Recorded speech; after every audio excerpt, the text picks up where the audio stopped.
তথ্যতত্ত্বে আপনাদের সকলকে স্বাগত। আপনাদের সঙ্গে রয়েছে আমি অঙ্কুর। আজ 23শে ফেব্রুয়ারি, সোমবার। আজকে বেশ কয়েকটি গুরুত্বপূর্ণ খবর রয়েছে, সেই খবরগুলোর দিকে আপনাদের দৃষ্টি আকর্ষণ করব।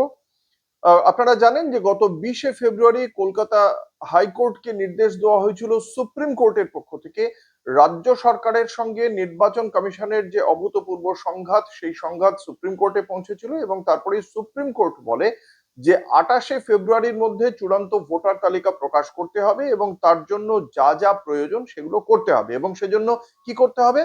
কলকাতা হাইকোর্টের প্রধান বিচারপতি উভয় পক্ষকে নিয়ে একটি বৈঠক করবেন। বৈঠক করে কার কি দায়িত্ব হবে সেটা তিনি স্থির করে দেবেন এবং এর জন্য যা যা করণীয় সেটা দুপক্ষের সঙ্গে কথা বলেই স্থির করতে হবে। শনিবার দিন দুপুরবেলা একটি বৈঠক হয়েছিল কলকাতা হাইকোর্টে। প্রধান বিচারপতির নেতৃত্বে উপস্থিত ছিলেন মুখ্য নির্বাচনী আধিকারিক, রাজ্যের মুখ্য সচিব, ডিজিপি।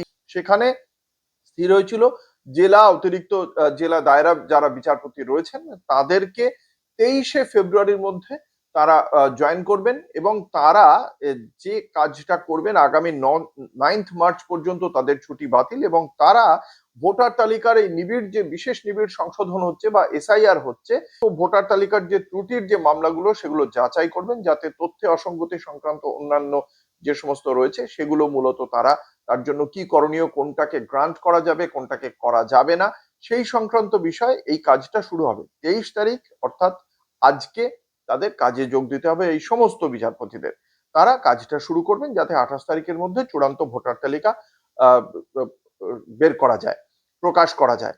এটা একটা বিচার বিভাগীয় এবং প্রশাসনিক পদক্ষেপ। আজকে সেই পদক্ষেপে ঠিক কি কি ভাবে কাজ এগোচ্ছে সেদিকে অবশ্যই নজর থাকবে। তার পাশাপাশি রাজনৈতিক কার্যকলাপ অনেক কিছুই রয়েছে।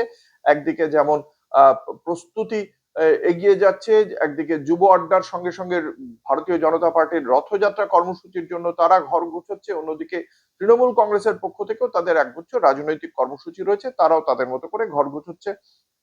দ্বিতীয়ত, তামিলনাড়ুর চূড়ান্ত সংশোধিত যে ভোটার তালিকা, এই যে তামিলনাড়ুতেও এসআইআর হয়েছিল, যে 12টি রাজ্য তার মধ্যে তামিলনাড়ু অন্যতম রাজ্য। তামিলনাড়ুতেও পশ্চিমবঙ্গের সঙ্গে একই সঙ্গে বিধানসভা নির্বাচন অনুষ্ঠিত হবে এবং সেখানে 234টি আসনে ভোট হবে।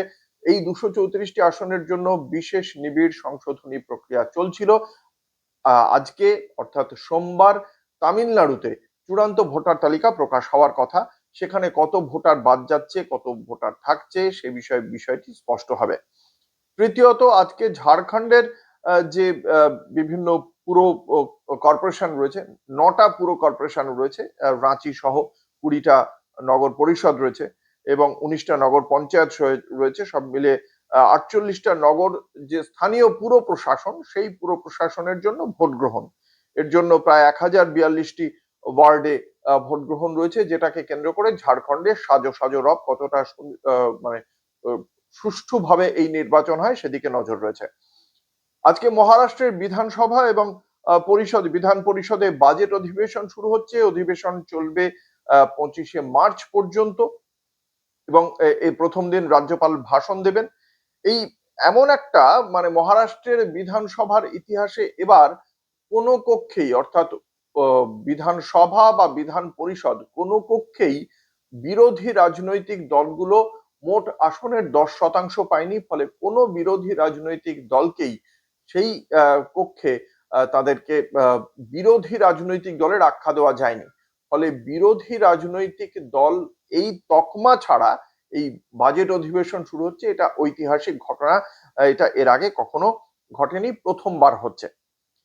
এর বাইরে রয়েছে আইসিসি টি20, আইসিসি টি20 সুপার 8-এর খেলায় আজকে খেলা রয়েছে জিম্বাবুয়ে এবং ওয়েস্ট ইন্ডিজের। জিম্বাবুয়েকে মাথায় রাখতে হবে, তারা যথেষ্ট অঘটন ঘটিয়েছে এবার অস্ট্রেলিয়াকে হারিয়ে দিয়ে। ফলে ওয়েস্ট ইন্ডিজের সঙ্গে সন্ধে 7টায় সুপার 8-এর এই খেলায় কতটা জিম্বাবুয়ে বা ওয়েস্ট ইন্ডিজ কে কিরকম খেলছে সেদিকে অবশ্যই নজর রাখতে হবে। এই হলো মোটামুটি আজকের যে গুরুত্বপূর্ণ ঘটনাগুলো। তারপর দিন গড়িয়ে যাওয়ার সঙ্গে সঙ্গে এই গুরুত্বপূর্ণ ঘটনার দিকে আমাদের নজর রাখতেই হবে।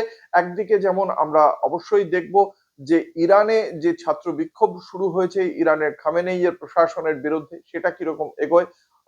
মার্কিন প্রেসিডেন্ট ডোনাল্ড ট্রাম্প তার খামখেয়ালি আচরণে নতুন করে কোনো ট্যাক্স আরোপ করেন কিনা, এছাড়া জাতীয় কংগ্রেসের পক্ষ থেকে যে এআই ইম্প্যাক্ট সামিটে জামা খুলে যে প্রতিবাদ প্রদর্শন করেছিল, তার ফলে জামিন ইতিমধ্যেই খারিজ করে দেওয়া হয়েছে আদালতের পক্ষ থেকে। সেক্ষেত্রে নতুন করে কংগ্রেস হোক বা বিজেপি, তারা কোনো রাজনৈতিক কর্মসূচি আজকে পালন করেন কিনা সেদিকেও আমাদের নজর থাকবে।